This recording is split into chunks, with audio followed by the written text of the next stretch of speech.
Welcome to the Casual Coders Podcast. My name is Chandler. I'm here with Quentin, Ian, and special guest Seth. And today we're going to talk about Seth and Quentin's day job. We're going to talk about fire. I'm going to set the building on fire. Stopping fire, I should specify. No. I thought they were arsonists.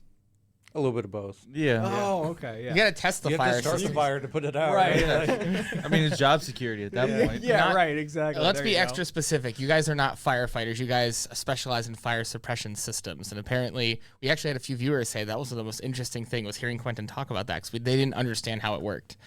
So then I guess let's start from right there. How does it work? That is way okay. That's a little bit too. way too broad. I guess. I Yeah, need that's- you to explain That's like- every system and how it works. It's like going up to me and being like, "How do you program?" And I'm like, well, "Program what? Like, what do you?" Yeah, how do you program? I don't know. Can we get like an overview generally of how a fire suppression system works, and then we can Like, let's say, dig all into right, some details. let's from there? give you a scenario. I've got a commercial building. commercial building. Inside my commercial building is a bunch of code monkeys. Okay. Code monkeys. So it's just they an would Code office. ninjas. Yeah. Nope. Code monkeys. Code monkeys. Code monkeys. Yep. Okay. Mhm. They do their thing, and one of them screws up, and their code is compiling for a little too long, and their computer goes on fire. What happens So from like there? in an office building, I guess is in, kind of. in their little office building, in their little cubicle, somewhere in the middle of the building. It's a high rise. I was thinking sort of flat, but it could be a high rise. Yeah, right. Makes a difference. Valve software. Wait, it does make it. Wait, Yeah, I bet it makes a does, difference. yeah. Yes, it makes a difference. So I want to hear both. Like, so let's say a flat office just in like normal or like a high rise in like New York. What would be the difference between those two? So a flat office, you're just going to get an alarm. Typically, it's just going to be your typical like horns and strobes like you'd see in a movie, and it's going to do general evac of the building. So it's only smoke. There's not fire. You're not going to have a sprinkler discharge. If it grows and the flames get big enough, it could set off the head. So you're talking an office. So we're not going to use the head. That's the sprinkler. Yeah, or sprinkler head up at the very top. Essentially, there's a glass bulb or a solder link in there, and once it gets to a specified heat, that bulb breaks. Specifically, or I guess generally, you have water behind that already. So once it breaks, the water discharges, nasty black water pours on everything, super gross, and it puts out the fire. In the movies, you'll see like all the heads discharge at once, and they're all spraying water. That is a thing, but it's pretty rare. It's It's mainly just used the one localized head. Yeah, one localized head, and if the heat continues to spread, more and more heads will start to discharge water. Is as there they any get like hot enough. water hammer concerns where the water like hammers in and shatters other heads there locally, can or be. generally less so? They're especially on like CPVC systems is Yeah. where you have to worry about that. Yeah, they're designed for that, but you can have a fire pump. So essentially, it's a giant pressure washer. Like that's the best way to describe it, where it's sucking water out of the city main and providing more water and pressure into that building. So when that goes off, it usually jumps pressure in the pipes around like 60 to 80 pounds. So that slams a lot of water. You can have a situation where maybe a head would blow apart or pipe would break. But that's why we're doing annual inspections on all these systems. Gotcha. So we're simulating that alarm, and it's spraying outside. We open a valve, it sprays water outside through a broken sprinkler head. Oh, really? Okay. Yeah, so that's how we test those. So hopefully, if that was to happen, it would happen during an annual test, not during a real fire. But on your flat building, that's pretty much your event, and it's going to call the fire department automatically. Right. And it'll let them know, depending on the system, hey, we have a general fire, or hey, the smoke detector in office room 304 is an alarm, and we have a broken sprinkler head and water flow. So the fire department's going to know going on site, okay, well, the event started here, and we Gotcha. have water flow, so it's probably a real event. It's not burnt popcorn. On a high-rise, it gets a little different. You don't want to evacuate a whole high-rise building. Like, imagine if the Empire State Building had an alarm on floor 90. You don't want to. It's so many floors. Yeah, you don't want to evacuate everybody. So typically, you're going to do evacuation on that floor, Oh, really? the floor below, and the floor above. And the rest of the building might get a warning message. Hey, there's a fire event. Stay placed. Stay where you are. And on high rises, you don't have just your horn strobes and your noise. It's going to be a speaker system. Oh, okay. So it's going to give you specific instruction. And then if the fire continues to spread to more floors, Then it will slowly evacuate floors as needed. And it's meant to get people out. If you try to Right. evacuate the whole building, the stairwells are going to get clogged. right. And the elevators, not that you should use them, but the elevators will still work on an alarm event until the smoke detector in front of the elevator goes off. I didn't know that. Yeah, so they do function until the smoke goes off in front of the elevator. Then it's going to go in what's called recall. So it basically sends the elevator down the first floor, locks it out. Yeah, I've seen several Deviantolum talks about elevator hacking and how you can use that and how the fire alarm operation works on an elevator with the fire key, which puts it in manual override and whatever. And can break an elevator very quickly. Oh, you can mess them up for sure. The downside is, let's say there's sprinkler heads in the elevator shaft, in the pit, and in the elevator room. We put what's called a heat detector inside that room, so smoke doesn't affect it, but heat will. So generally, if it sees a rapid rise in heat or a fixed temperature, it'll fully shut down the elevator? Yeah, whether the elevator's in the shaft or not. So if you're in between floors, the elevator just shuts off. It's done. It's not moving. Does it like activate brakes and everything? And yeah, and what it does is it has what's called a shunt trip, which is when we send a signal to the breaker, it just shuts the breaker off.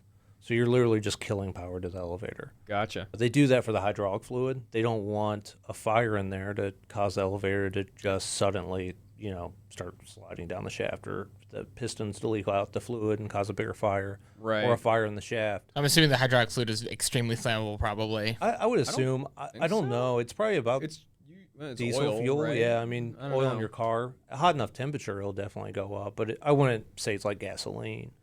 But yeah, so you could potentially get trapped in an elevator in a fire event.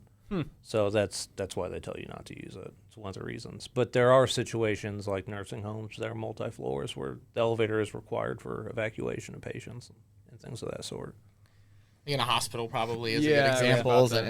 Yeah, and a lot of those start to fall under different rules by your occupancy and the class of the business and how it's used. So like for a hospital, what's the main difference in a hospital and a regular office building? They're going to use voice evacuation now. No matter what? Current code, yeah. The older hospitals won't, but the new ones will.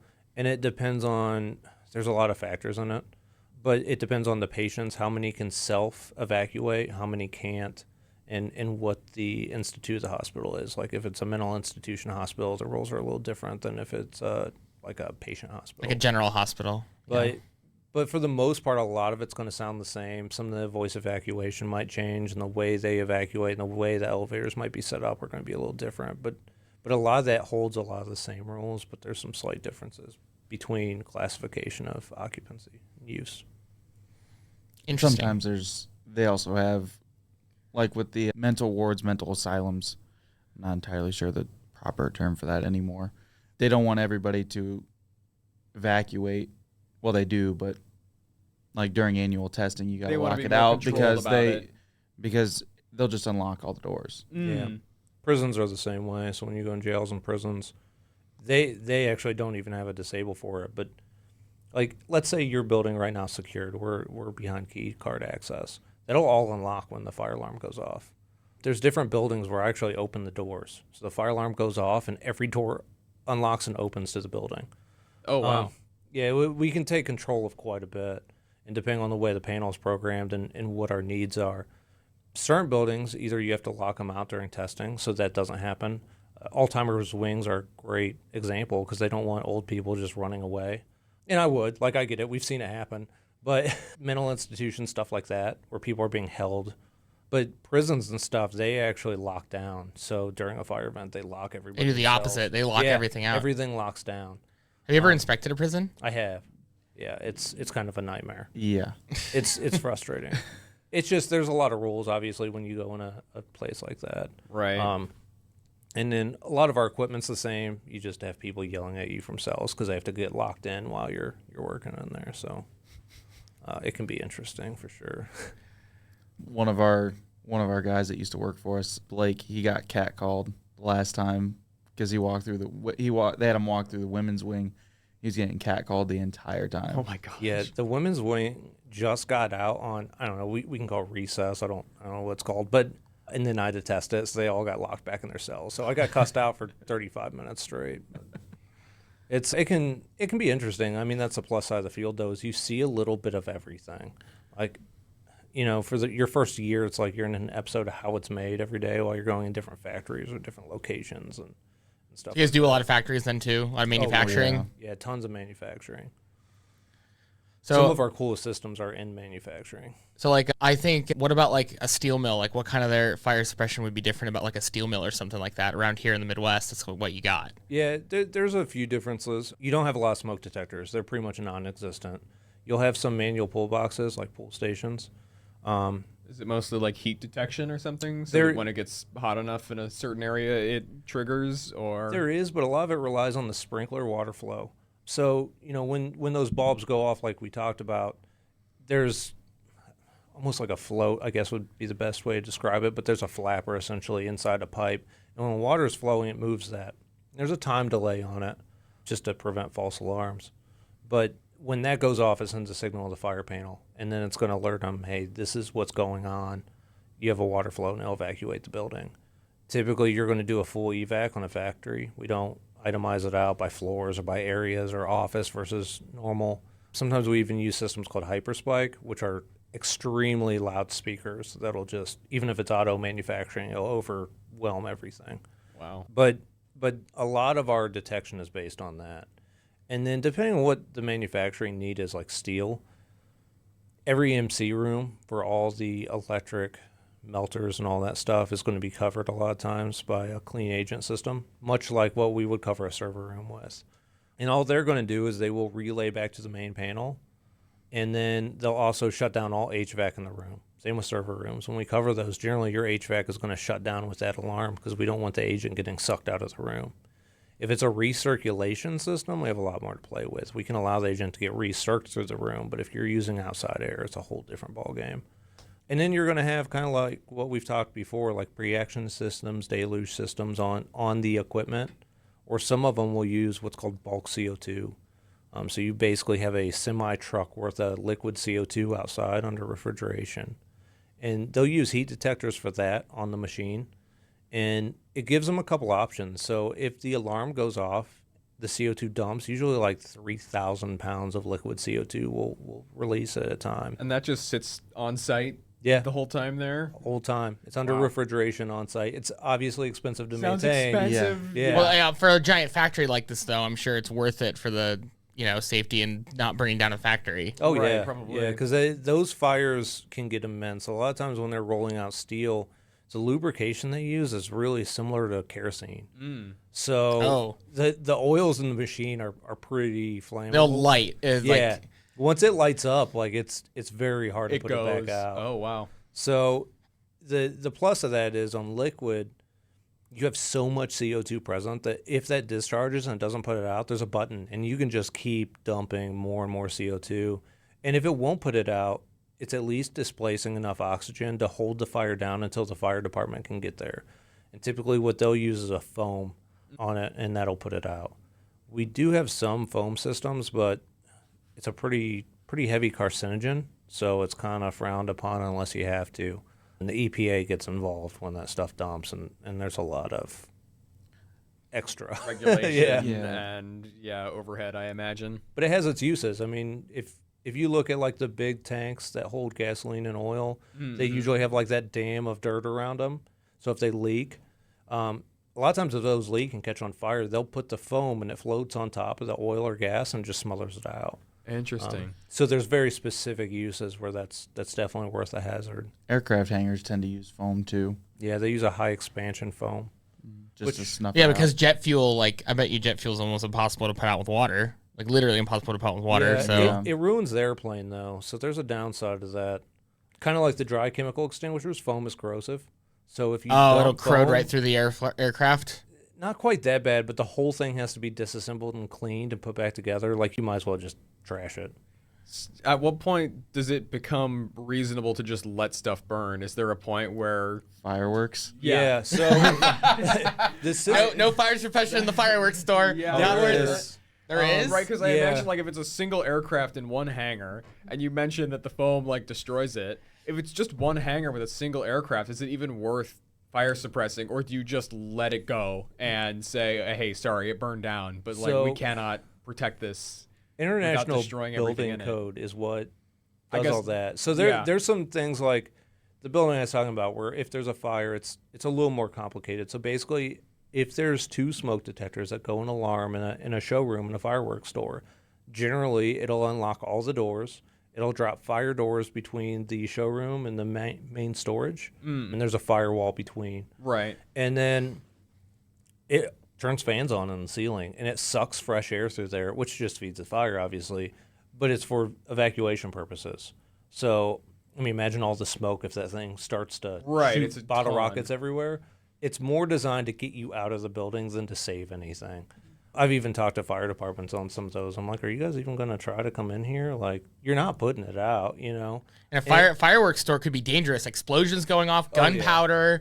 Like, that could be dangerous for the firemen trying to put the fire out. Yeah, so what they'll do is anytime we have smoke evacuation, there's a control panel, which is usually on the other side of one side of the firewall.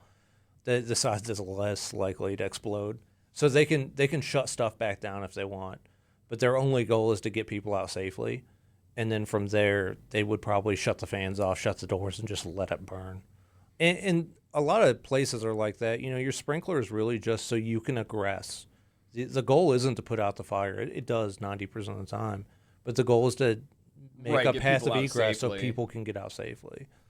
So, yeah, in my opinion, are some of these places just as good off with nothing and just let it burn? Sure. Like, financially, it makes more sense. Tire storage is another really big one because they're just gonna go up so fast. The tires burn really well. Yeah. Yeah. And the smoke's dead black, so you're not going to be able to see.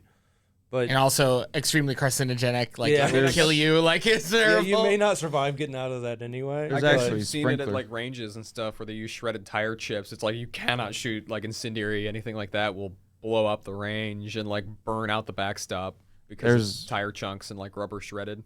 There's also like specific parts in fire code for tire storage specifically. Yeah.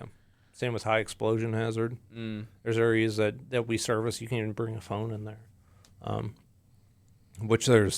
That gets a little more specific. There's specific designs made for high I always have to explosion. wonder about that because I don't particularly see a phone as a generator of For like sparks. ESD or sparks or anything like that. It's It the seems static very pulling it out of your unlikely, pocket. But Wait, really? It's not even about the phone. It's about you pulling your phone out. Yeah, like I had to Interesting. I take guess my that phone. makes I had to sense. take my watch off too. Yeah, a lot of high explosion. The static is what they're concerned So you about. guys, you've had to service a place that does like explosives or like some sort of like gunpowder, like some sort of It doesn't even have to be that. A lot of times it's the fumes off chemicals. like a Oh, chemical I plant. see. There's a lot in this area, especially. There's like a lot of chemical plants. Oh, yeah. Ohio, Yeah. Northeast Ohio is a big polymer place. You got to have chemicals to make polymers. Yep. right. Yeah, chemical storage, chemical plants, some labs for experimental stuff. A lot of them end up being high explosion hazard. So what is like? I'm just curious. I want to hear a story from both of you. What's like the craziest place that you've ever inspected? Like, what's the weirdest or like your favorite, like wackiest. the Yeah, wackiest? I like, don't what know. is a so That's Quentin? good. I want to start with you because you laughed real hard. I was thinking like weird protocol or government secret facility that you can't say the name of. I Believe wasn't it or not, expecting the that government facilities are pretty laid back. Wait, really? Yeah. The feds are like, whatever, just let it burn. Yeah, like state and Well, yeah, they federal got all the government. tax money. I don't know. Where was I thinking of? There was somewhere I went not too long ago, and I was like, you guys are stricter than like anywhere else I've ever been. It was just a normal business.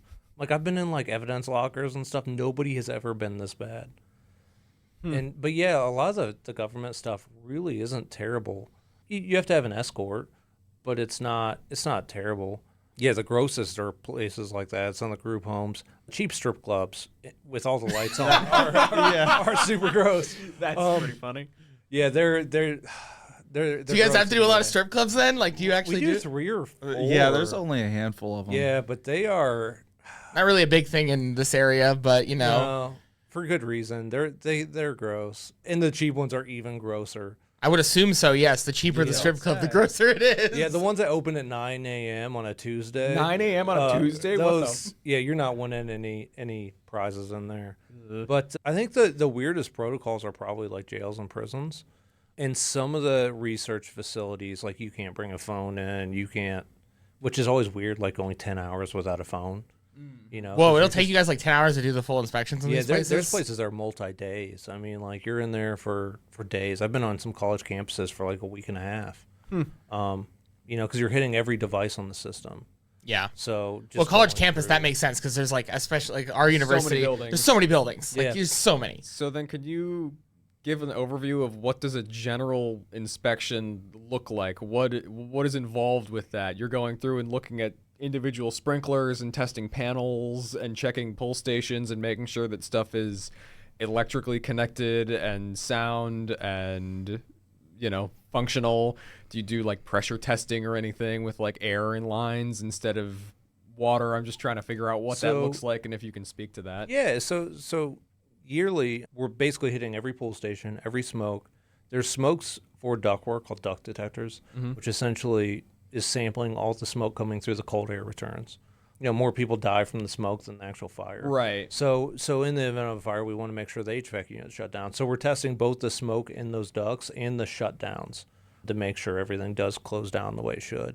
And those are like your basic components, right? That's How does that's what's that pretty much everywhere. testing work? Do you insert like fake smoke or something? We insert fake smoke. Now, we do it at the detector.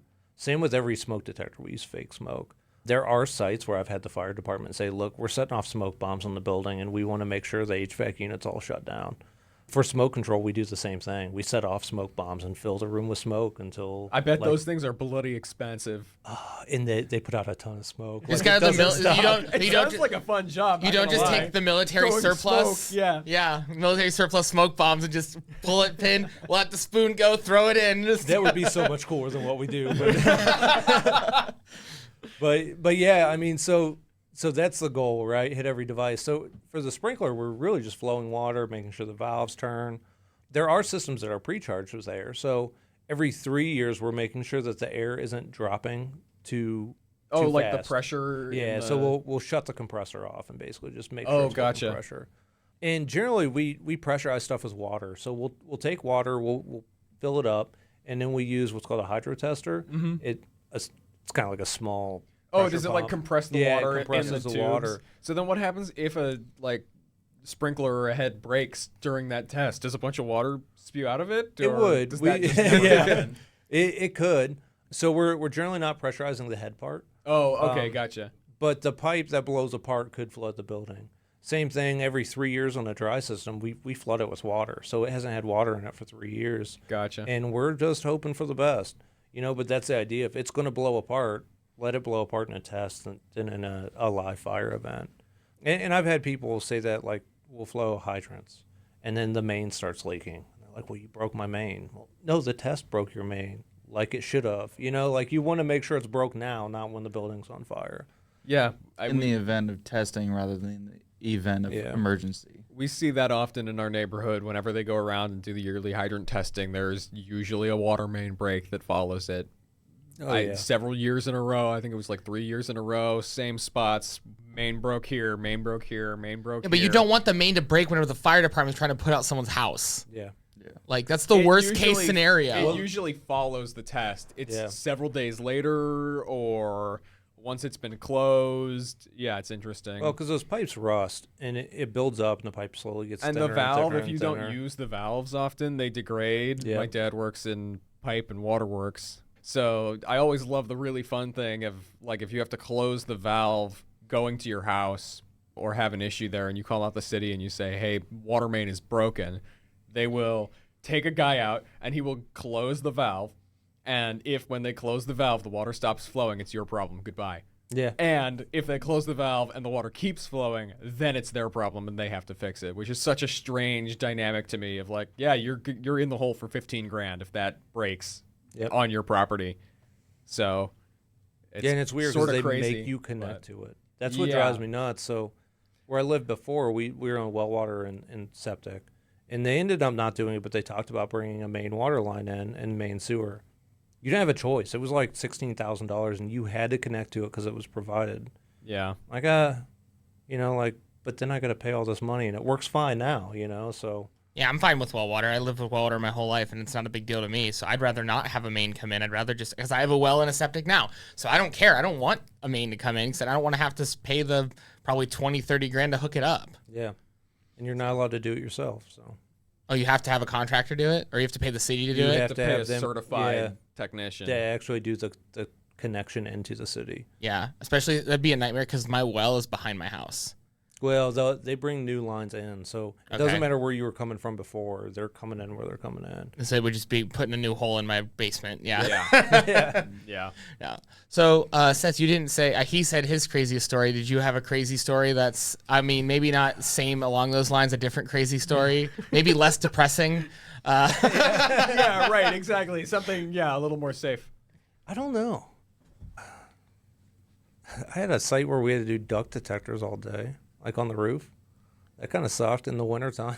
Oh, in the winter. Yeah. Oh, And I geez. wasn't Yeah. prepared for it. So, I come to work. We're going to be inside a nice, warm apartment building all day. I got a T-shirt on, some pants. Oh, no. And I spent 4 hours on the roof in January. Oh. So Did you at Ooh. least have like a coat or something? I huddled or- in the HVAC units while we were testing them so I could get the heat off the coils. Oh, no. But nothing's real crazy. I think, like, the marijuana where they grow all that legally, like, Oh, you had to do pot farm? yeah, I've done a few, and that is way more advanced than I anticipated. Like, Well, think about how much their crop is worth. Yeah, They wanna like- make sure the fire gets put out. that. I guess, yeah. Their fire system wasn't anything crazy. But I assume you mean just, the hydroponic system. yeah, Yeah. all the hydroponics they have in there, and I always talk to our customers. Like, I'm always curious about the process and what's going on and how Seems it works. And, reasonable. I'd do the same. yeah, and some of them will go really into it. So I got a side tour of the whole facility and That's how, awesome. Yeah, how all the hydroponics work and all the water in their system and how they put the minerals in there. So they taught you how to grow weed. yeah,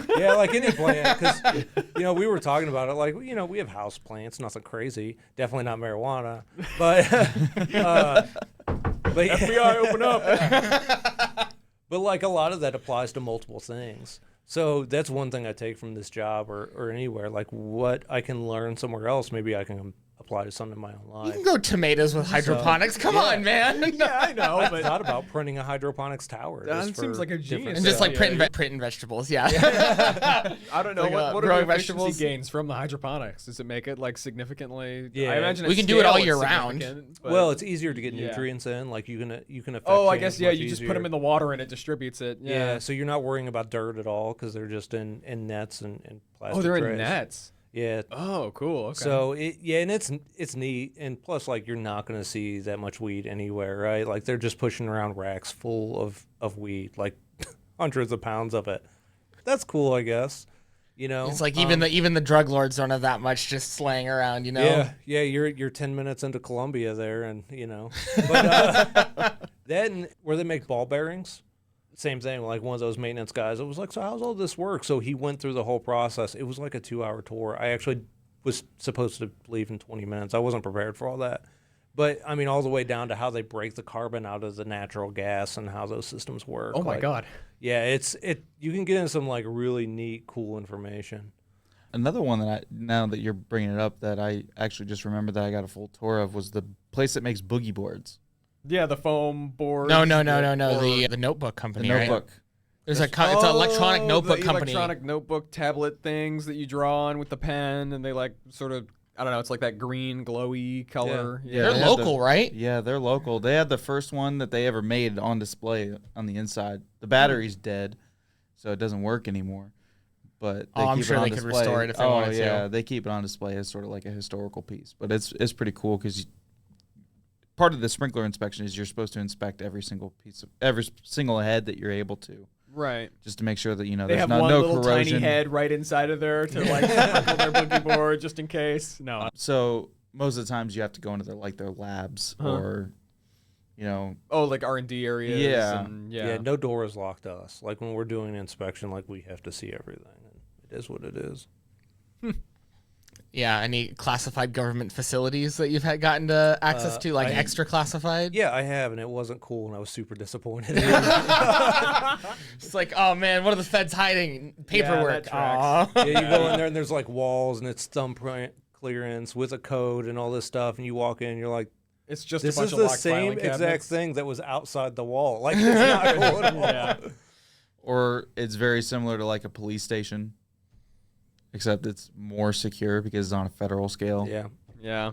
I've talked to some guys that do big federal projects that require extra security clearance. And that stuff sounds cool, but they're not going to be able to tell you anything about it. Like, I've ran into them in trainings and stuff.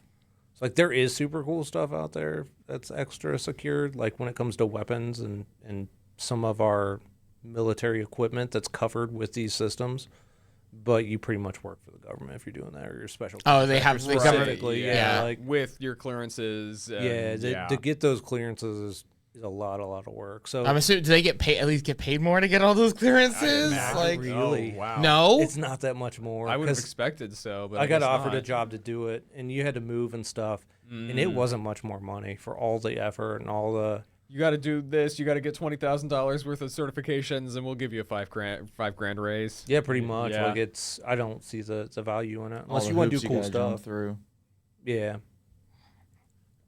So trying to think if any other fun stories, like, because I know you told me a few stories about like when you were inspecting my former university, you had a few fun stories there. Something about evacuating the room when some people were unprepared. Been there, done that. Several times. I evacuated a whole apartment building. I'm sure they didn't like you. No, so it wasn't my fault. I told them we had to evacuate. They forgot to notify the people in the apartment building. And it wasn't a small building. Like, we're talking huge. I probably evacuated, I don't know, 1,000, 1,500 people. That's a lot I of think people. that's what you're talking about. That might have That been what I wasn't was me referring that to. did that. Oh, so the former college was me, too. And that was Yeah. the maintenance guy that was like, yeah, you can hit this. It'll be fine. And I hit the smoke head. And they had like 6 different panels in the college building. And it went to a different panel. So I evacuated like the president of the college and everybody in the executive pretty staff. good. I got yelled at, and he was like, well, you can go down this hallway. It'll be fine. Hit the first smoke. And I just evacuated a whole nother section of the building. And I'm like, dude, this is on you. Like, Like, what kind of wires cross stuff is this that you like go a panel down and it screws everything else so- up in a different building? if you want to not do things the best way, you cut a building up into multiple panels. So like you build onto the original building I instead see. of just adding on to what's there. You build out You a whole add new another install. panel. Yeah, and you don't leak them through networking, so the disable switches don't cross those lines. So like this smoke is panel A, and now this smoke's panel B. There's no identifier And to tell you. Yeah, they're not marked well. Yeah, so you'll hit a smoke, and all of a sudden, some alarm you didn't even know was there will go off. That's usually like using the cheapest bidder on everything. Which as my experience in university has told me, that's what most universities do. It is. That's Yeah. They're how good government for that. contractors work, right? This thing's military Lowest grade. bidder. Yeah, I don't want a military grade It's piece of garbage. It's made by the lowest bidder and barely functions. Yeah. Actually, if you go into the military facilities, you'll see like 5, 6 different panels whenever they put. Because up every this time they building. add on a new section of the building, Yeah, this there's- guy was lowest slightly bidder. cheaper. Yeah. but that's not surprising to me with the just adding on more panels would solve the problem, right? Just more panels is more better. Yeah, I've been in buildings that aren't that big that have 4 or 5 panels, and you're like, look, I could fix all this right now in like 2.5 hours. Like, just let me tie this in. What is the most, like, the highest number of panels to a single building that you've, like, seen? Like 15 panels for one building, or like 4 or 5? No, or probably 6? 4 or 5, unless you have. So sometimes suppression's always, not always, but a lot of it's on its own. There's a couple power plants we have where they're tied into the main panel, but that's rare. It's probably your former college. That's probably the most panels I've ever seen on a single site. Of course it is. Every single building has its own. They're all kind of tied together, but not all the way, and it doesn't Great. mesh super well. Great. Nice. That's- That explains all of the fire alarms Explains why going I'm- off constantly in the residence hall. Yeah, it was so bad. It basically gave me PTSD. I was trying to go to bed at night, and I could just hear the fire alarm going off in my head. Well, and that's the problem is we have sites like that where, stuff's not in the best shape, and the fire alarm goes off all the time, and everybody ignores it because they're like, oh, yeah, this happens once a month. the whole it opposite. was more than that. It was every weekend, several times a weekend. I just started going home after, like... Just tell them to stop after smoking weed in the university. residence hall, and this won't be a problem. Yeah, that Yeah, is right, a that'll problem in Yeah, that'll residence work in halls, 'cause college. guys will pull the horns off their wall and be like, oh, yeah, it's a smoke detector. It's not. It's notification equipment. So then you get a call to find out where this horn came off from. Sorry, we're laughing. We're laughing at the The ice cream truck! I gotta go! ice cream truck is outside, and our producer just took his headphones off to verify that the ice cream truck was outside. Come on, Kyle, get me ice cream. Let's go. That's funny. You don't really hear those that many. You don't Yeah, I hear know. I that- feel like it's that been a often. long time since I've heard an ice cream truck. So how about the fire suppression system in a night? No, I'm kidding. Which You see, they make the dry ice there. Oh, with, right, with right, the CO2 yeah, extinguisher, yeah. and You that's need what's dry actually ice, in the right? ice cream. Yeah. make carbonated They ice have it in cream. deep freezers, which is a nightmare. They have fire suppression in deep freezers? Yes. I imagine that has to be like not water. No, it's all obviously. dry. Yeah. I don't even know if it tripped, if it wouldn't freeze before it hit the head. But because even in sub-zero freezers, they run dry systems. So like I'm curious too for like food storage for like say like a Sam's Club or like Restaurant Depot in Akron is one where they have like this giant walk-in freezer. How would they do a fire suppression in like something like that? Like where there's food everywhere. Like you don't want to destroy all the product, but at the same time, You like, will. Yeah, everything gets destroyed. That's just what like happens. it's a write-off. So Yep. they have these things called dry barrels or dry pipe sprinkler heads that are just, maybe anywhere between, the shortest I've seen is about 4 inches to about, I want to say about They a can be foot and a about half. Foot meter. They can go all the way up to 3. Okay. It depends on how cold the hazard is you're covering. Is one of the things. Is like how far do you have to keep the water from the cold pipe? But the main supply is water, but this piece of pipe is pre-charged with nitrogen, so that way it can be in the deep freezer and not break the water, not break the pipe because of water freezing. Because it freezes, yeah. Which every winter happens. There's at least 1 or 2 where there's pipe that breaks because of freezing water, because of freezing temperatures. Right. Oh, that reminds me. I remember you worked like back about last December. We had like this huge cold snap. Yeah. I remember like I couldn't get a hold of him for like a month. He was just gone because he was fixing all these people's like broken pipes. Snowmageddon. I was on call when that happened, and I worked all weekend, whole entire Christmas weekend. I was home maybe a few hours. It was probably a good sucks. 90 calls that came in. Yeah. It's like not last Christmas, the Christmas before. It was just such a bad cold snap. It went from like it was like in the 50s and it went down to like -10. It was just awful. It went from just Seth being on call to all of us. Yeah, Oh, everybody had wow. to come in because I couldn't keep up. I saw more flooded buildings that weekend I've ever seen in my life, like multi-story buildings where it just flooded all the way down. And of course, it was cold out. The second the water gets out of the building, it's freezing just instantly because it was Yeah. like -10 out. It was awesome. There was an apartment building in downtown Akron. I have a picture of it where the water was leaking out of the 4th floor, like through the wall. Oh my After it God, started flooding, really? And it all froze solid. So it was a my waterfall gosh. of frozen ice all the way down. Oh my gosh, that sounds awful, but also cool. Yeah, it looked neat. Like I remember not when my problem. high school flooded. I don't remember if it was like fire or just like water mains or whatever, but like down in the hallway or something, a pipe burst in the ceiling and there was just this flood of water that like rolled down the wall and like across the floor, and they had fans out for literally months. That hallway smelled like mildew and it was bad. There's a apartment complex in Youngstown for the college, and it's pipes freezing and breaking is very common on CPVC systems. We call What them is Blaze Master. CPVC? It's plastic pipe. type of plastic. Oh, okay. So it's like Yeah. So they're using plastic it's pipe. some form of polyvinyl chloride. Yeah. Okay. Yeah, and It's then, kind of like the PEX pipes that are in my basement, where A they're little like bit thicker. a little thicker than like the PEX pipes that they're And using for the wider new around. one. it's a lot like your drain pipes, probably. So it's like a drain pipe, but it's full of water for the Yeah. fire suppression. And I imagine some pressure rating for that. I don't know what typical It's pressure. probably pressures about you the same see, as a house. but- It does have a fire rating to it. Oh, okay. I'm not sure what that additive changes much, but yeah, you can run CPVC for water lines in your house. Gotcha. So this is just a fire rated version of that. Okay, so I then- bet the C is just the fire rating for the PVC. I I guess. think it stands for commercial. No, because it's CPVC in your home too. So like our stuff's called Blaze Master. Oh, I see. but okay. that's the chemical makeup, whatever that extra C is in the chemical process. Right. But you said the pipes just break all the time, just bursts. Oh yeah. They'll crack. Well, PVC is fairly fragile stuff. If you've ever like hit it, it shatters and like splinters, and it's sharp. And that's exactly what this does too. Yeah. Especially if it's been sitting a while, the outside of it starts Yeah. to become pretty brittle. But they left the heat off over the weekend. It was around, I think it was New Year's this time. I think it was like a week later. They And turn the heat off because it was like no classes, so just turn yeah, off there the was heat. nobody there. Yeah. And Yeah. it cracks, and then all of a sudden you just have water almost flowing out of a sprinkler head. And then, I show up, put it back together, waited about 45 minutes, and then put the water back on, and it just blew apart again Oh my God. at a further spot down. That sucks. And it's just that sucks. off of a fire pump, 110, 120 PSI of water. I did that in a grocery store last year. We fixed one of the freezing brakes. We turned it on, and it detonated so bad from the cracks in the pipes that the pipe fell through the ceiling, hit the wine racks, and blew all the wine bottles off.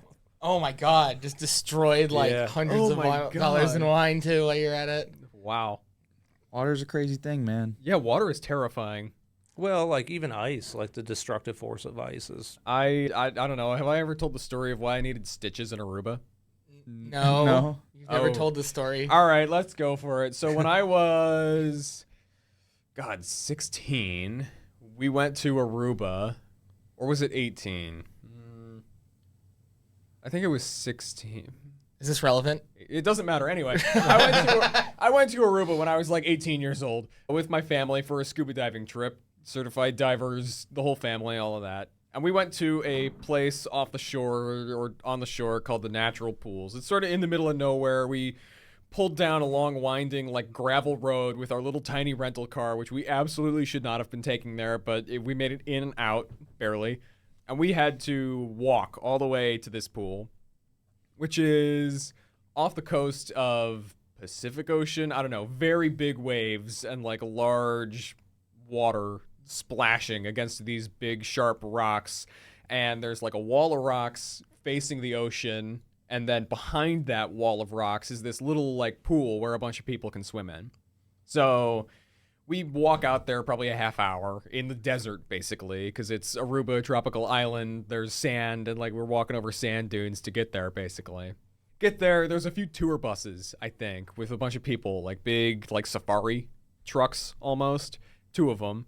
But a bunch of people there, I guess on the top of a big rock, a little bit more towards like the left side, I guess, there was supposed to be like a lifeguard or some person like sitting there and watching over the pools. But there were also a bunch of people who were climbing up on that natural rock barrier, which protects the pool from like the big waves from the ocean.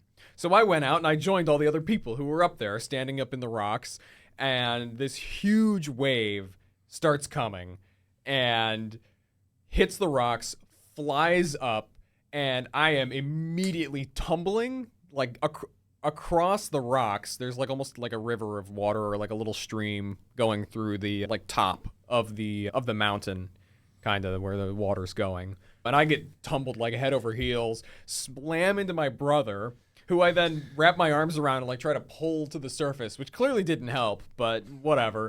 And like, you know, hit my head on the rock. I thought I was dead there, honestly. I was like, oh, this is how I die. Because it's, you know, hundreds of gallons of water. You're off your feet. You're gone. There's nothing you can do. You cannot stop yourself. Like, you're going to hit your head on the rocks. Who knows what happens. But I made it out. I'm alive. But yeah, I had like blood dripping down my face, I guess, from where I like hit my head on the rock. And, you know, we're like out of the pool and like, hey, Danny, you guys have like a Band-Aid or something to Band-Aid on my is head. gushing blood. Right, because there's all the guys up at the top with the like safari trucks and whatever. And the guy makes a joke. He's like, no, but I got a bottle of tequila and a staple gun. So we have to go walk out the half hour across the desert with my head throbbing to get to the car where we came in on. And then go find like a clinic or like a minute clinic thing or whatever. So then I went and then, you know, okay, yeah, sorry, you're not going to be able to scuba dive for the rest of this scuba diving trip that you went on here at the island. Oof. And also you need stitches. But honestly, if you're getting stitches, go to Aruba because it's cheaper than it is here in the States. Everything medical is cheaper than it is here in the Right, States. exactly. It's the States. So, yikes. But yeah, then I was just left on the side of on the beach with the bar and my dad's credit card while they all went and scuba dived. But at least in Aruba, you only had to be like 16 as the drinking age Oh, there. no. Aruba's one happy little island. They don't give a fuck. Listen, there's no You drinking can be age. 14 years old and ordering drinks. They don't So care. you're just sitting there at the bar with your dad's credit card, just downing No, mixed I had drinks? one pina colada and was like, wow, this is the shittiest pina colada I've had in my life, and just wandered around the... Oh, it was too Yeah, cheap. for It the was rest too of it. bad. Oh. It was bad, yeah. But, Oh, well. oh well. But, so, yeah, water is a crazy thing. It'll just kill you. I don't Yeah, know. no, yeah, it'll knock you on your ass and you'll keep going. Yeah, it doesn't care. We had one guy at one of our customers. He tried to make an inspector's test while he was there, just so that way we could actually trip the valve. Mm-hmm. Sometimes when you work with fire panels, you know, panel A is actually the smoke you think is on panel A, but it's actually on panel B. Well, sometimes that happens with sprinkler systems. And it was a dry sprinkler riser, so 1 pound of air holds back 8 pounds of water. Mm-hmm. And he tried to make an inspector's test so that way we could trip the valve. Well, he was standing on top of a 12-foot ladder. I'm sorry, he was standing 2 rungs down on a 12-foot ladder. Yeah, right, legally required to. And we ended up flowing it full of water when it wasn't due because it was the wrong sprinkler system, because we were going in there first time trying to figure it out, and it knocked him off that 12-foot ladder. Oh, yeah. Onto a concrete floor. How badly injured was he? Surprisingly, he wasn't. Oh my God. He walked away? So lucky. Yeah, he is lucky. 12 feet on the concrete ain't good. No, 11 and a half. 11 and a half. Yeah. 2 rungs down. 2 rungs down. Sorry. Yeah. Sorry. OSHA. Don't sue them or something. So I'm just curious because, like, I always like talking about this because I'm a white-collar nerd who sits at a desk all day. How much OSHA do you guys have to follow? How much, like, is there, how much, just all of it? Like, how? All of it. Yeah. All of it? Like, how bad is it, though? Like, how much? I remember taking the 40-hour OSHA course. I don't know if I could survive the 40-hour course, but what I'm trying to say is, how much does it get in the way of your work? Is more, because I've heard a lot of people complain, like, who are like have been in the industry a long time, like OSHA sometimes gets in the way. It's getting worse. So it's getting worse. Yeah, a lot of factories are getting even more strict too. So like, if I'm on a 6-foot ladder and my feet are 4 foot up, they want me to be tied off.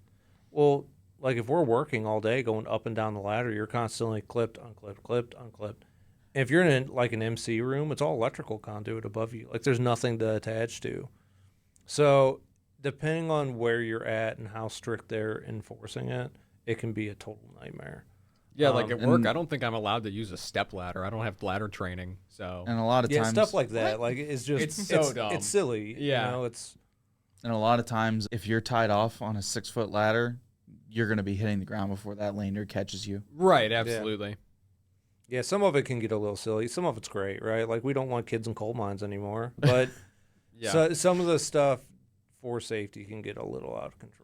Yeah, I'm joking like, oh man, when do I need staircase training? But luckily we don't have stairs where I work, so I don't need the staircase training. Don't forget 3 points of contact. Right, you gotta keep exactly. on that rail. Oh my God. And that's the thing too. Like if you're carrying something up, like some of those, like how do they expect you to get up there? Like it's just not practical. Yeah. We did some piping work at a place where the pipe was hundreds and hundreds of pounds. There's not a step ladder on the face of this planet that's rated to hold our weight plus the weight of this pipe. So like sometimes just stuff happens. But yeah, generally you got to follow every bit of it all the time. In most places, like if you get hurt and you're not, it sucks to suck. Like they're not going to pay for it. You're not going to there's no workers' comp. Like they're not going to give a crap. Like, oh, you didn't follow OSHA. Yeah, you violated the OSHA if it's clause, negligence and stuff, they'll consider it negligent, and you can just get fired. Like, hey, sorry you broke your arm, but you're out of a job now too. So you're like getting extra screwed in 2 ways. Like I have medical bills and I'm fired, so I can't pay for the medical bills. Yeah. I don't know if you could pay for them to start with, but you can make payments, I guess. Yeah. Here, you could pay for your medical bills with a firm. Paying, I don't know. $25 per week for the rest of your life. Yeah, exactly. Yeah. Yeah, I don't know. Working as an office job, I don't usually have to work. Not only an office job, but I work from home. So, like, for me, like, this isn't. Yeah, he can grab any stepladder he wants. Yeah, I'm allowed to grab any stepladder I want. Exactly. But your company's not paying for it, and you might get fired, so. Yeah. Getting fired, Still gets fired, falls off his own ladder in his own home. Yeah, sorry, you're fired. Sorry, too big a liability. You can't type. We're fired. You can't. You're gone. Out of a job. Out of a job.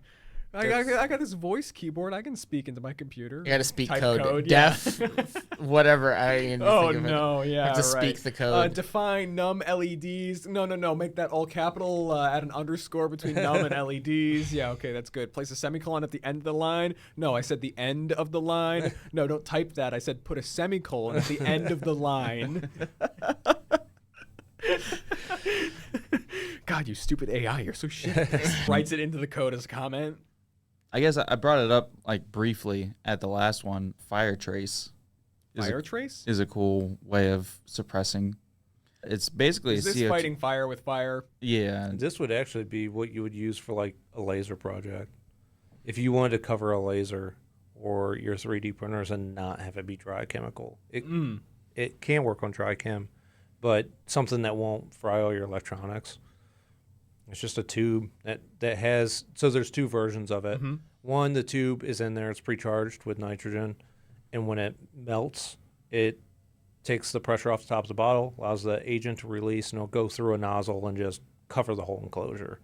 The other that's version, just a bottle of like compressed nitrogen gas. usually CO2, or you Okay. can use like FM200, which is a liquid to gas clean agent.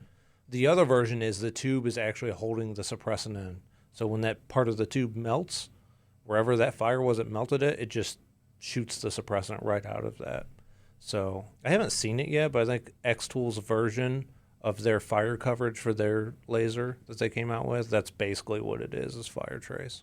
I'm assuming they probably just use like the CO2 canisters you can get at like for CO2 airsoft guns because They they're are cheap and using- easy. That's Yeah, what they're from using. what I looked at, I've only seen pictures online, but it looks like it's just CO2 canisters that you're screwing in. There's Yeah. probably some proprietary size, so you have to buy Yeah, them of from them. course. It costs more money. Of But course it does, yeah. yeah, I think that's basically what it is. But you could essentially use a solenoid valve, some plastic melt-away tubing, and an Arduino CO2 canister and build one yourself. The little baby fire suppression system that like fits in your 3D printer enclosure or whatever. Yeah, Put a fire suppression system right on the nozzle. I don't know. it honestly wouldn't be hard to build one out. You could even do a manual version where it's literally just the tube. You have a tiny fire extinguisher, just gotta hit the button whenever you see your Ender 3 light. Just hit the full lever. hey, it's on fire again. Again! But no, I mean, it wouldn't be a hard project to make, like a small suppression system out of a makeshift fire trace. That's fun. I'm just curious because I always found it interesting or weird that like how common are still you mentioned that they had like the fire grenades or whatever, the ones They're that not they're common. not Yeah, common. they're- Like, are they like how have you ever seen them in the wild I like have. being used? There's one church that's kind of close to our Oh, office. holy hand grenades! Is that what they got there? Yeah. their entire attic is just full of them. So they're just I imagine that has to be a they're nightmare. just to they're work just a with. glass, basically a glass bulb with fire retardant in it on a wire. Is like that what they are pretty much? These ones aren't. They're in a actual, like, kind of like an enclosure in a way to where you can actually pick it up and throw it if Oh. you need to, or it has a solder link You that better be has praying while you do that. Yeah. and has a piece of solder, especially since it's over their sanctuary. Yeah, it's in their attic. It has a solder link that has a hammer that will break the glass. Oh, That'll is it's it like spring spring loaded. tension? Yeah, it's Okay. spring loaded. That's how those are.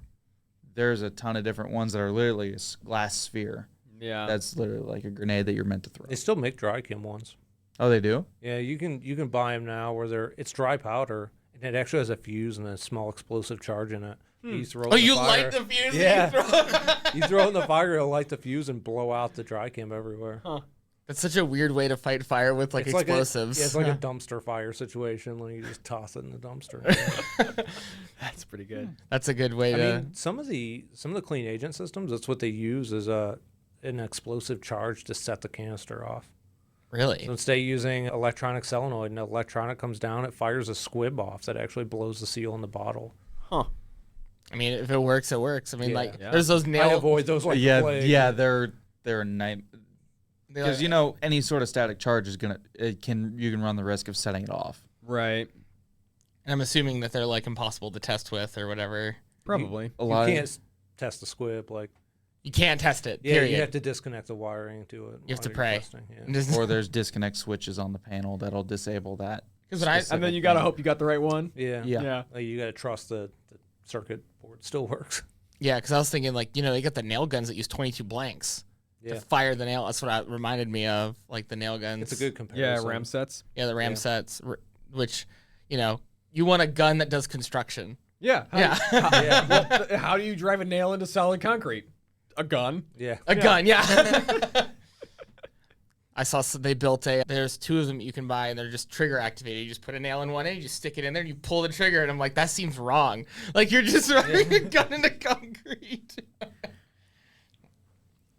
What else fits in there? You know. Yeah. Full 22 LR. That's probably not allowed. You can literally just go to the hardware store and just literally buy like a box full of 22 blanks, Yeah, you can though, buy a box- specifically box for of the blanks. RAM sets. With different powder. Yeah, different Yeah. powder loads in them. Yeah. Oh, really? They have different. Yeah, like, different levels, 1 through 5, I think. Yep. Got to buy level 5 for everything, obviously, so you can drive the nail right through the 2x4. Hey, are those level 5 plates? Fire suppression in them. Yeah. Yes, as Kyle's demonstrating, we can shoot fire suppressant out of a gun. That's with I mean, in actual theory, bullets. you kind of could. Like, you could rig It's like that those up. rat shot. Oh, 40 cartridges. millimeter grenade cartridges where you put the fire suppressant grenades inside of them. So You you just have send an in the MGL from Yeah. Black Ops 2 and just. Yeah. So you send in the SWAT team with their M203s, right? They go kunk, kunk, and they run in with rifles slung and these like fire suppression grenades so that they can shoot terrorists and put down fires while they're out Almost there. like a cannon. Yeah, right. Oh my gosh, put one of exactly. those grenades down the cannon and just blunk and see how far I it have a goes. feeling it might shatter the first time you shoot it, but hey, what do I Hey, know? it doesn't blow up a soda can though. Yeah, it doesn't. So maybe it might work depending on how thick the glass is. Or just put it in the aluminum can. Yeah. Reseal it. Yeah. Yeah. Put fire suppressant in an aluminum can to shoot with cannons at fires. Because it'll get hot and just explode when it's in the fire. Use physics against it. Yeah. Fight fire with fire. Look, Fight if fire with fire. you put some fletching on the back of that can, you could hit that thing from a ways out.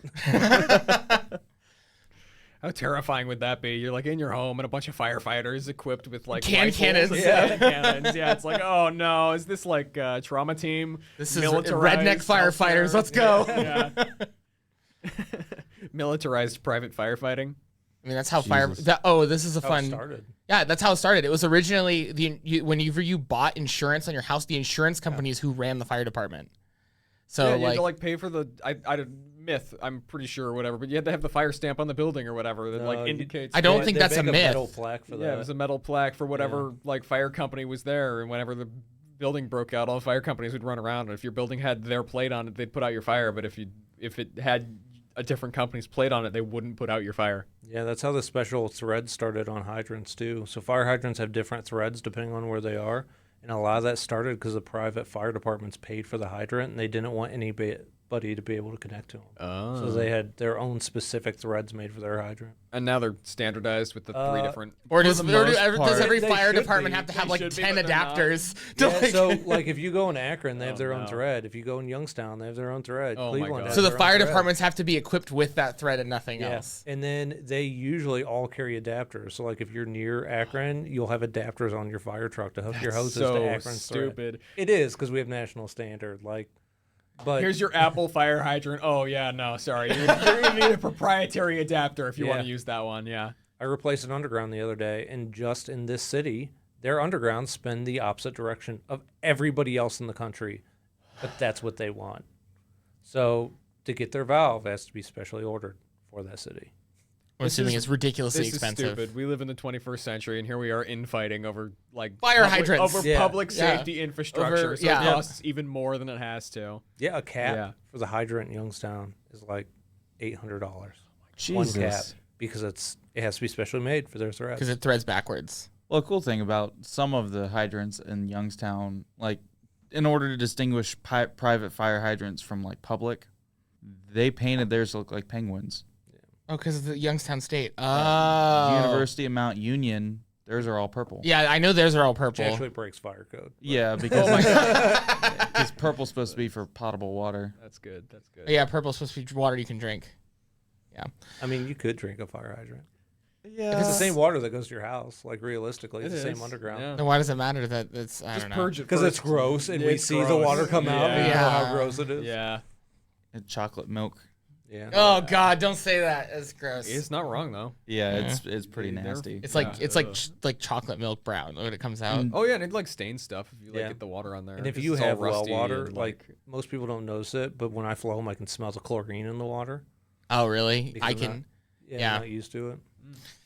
Yeah, everyone wonders why like one of my toilet bowls was a little stained red because I hadn't cleaned it in a while, and they're like, "Why is it stained red? What the hell's wrong with you?" I'm like, "It's the well water. I literally cannot help it. You have to clean your toilets like weekly minimum in order to keep up with it." Just explosively pooping blood. Oh God! Oh right, God damn ladies it, and Tucker. gentlemen, On that I'm pretty note- sure that's where we're at. That's where I'm done. That's it. That's my line. Wow. So, thank you all for tuning into this very special episode of the Casual Coders podcast. Check out our socials. We have YouTube, we have TikTok, we have Instagram, we have Twitter that we never use. X. No, X it's now. Twitter. X, It's shitter. It's Yeah, shitter, X, whatever. Yeah. Thank you very much for watching, and we'll see you in the next one.